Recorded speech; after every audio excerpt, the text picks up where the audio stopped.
how did we get here? Like before the NSA, what was the evolution of the out-of-network underpayment world look like? And then, snapshot to, okay, all of a sudden, lots of work goes into it. We have this new law, new regulations, new system.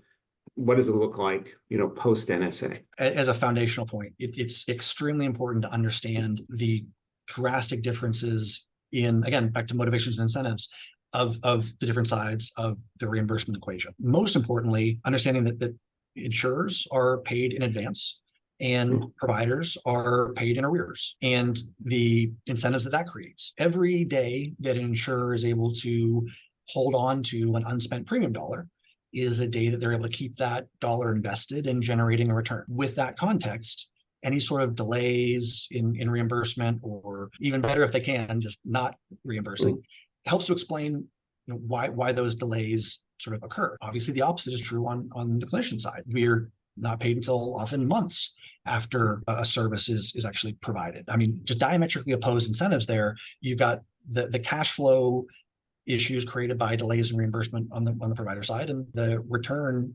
interests on unspent premium dollars on the insurer side. That conflict leads to the underlying motivation. The provider side wants to negotiate a higher rate in order to obviously increase margin, but to try to blunt some of that cash flow pressure. The other side of the equation is always going to want to spend less, right? That battle rages in eternal fashion until some other policy change happens in order to alter a behavior that's emerged. The NSA was necessary.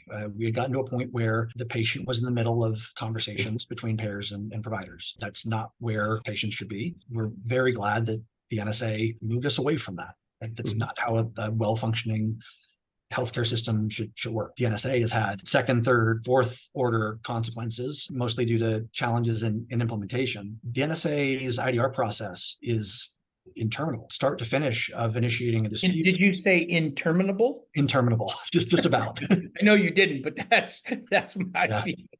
Yeah, I mean, it often takes 8+ months just to get through the process. And even then, if you're successful, it might take another several months before you actually get paid. Deadlines are theoretical at this point when it comes to any step in the process of the NSA. Few things were more infuriating than early in the NSA process, when sort of a narrative emerged that clinicians were flooding the IDR process in order to slow it down. Clinicians were somehow driving that. Again, if you understand the actual finances behind both sides of that equation, you immediately know that doesn't make any kind of sense.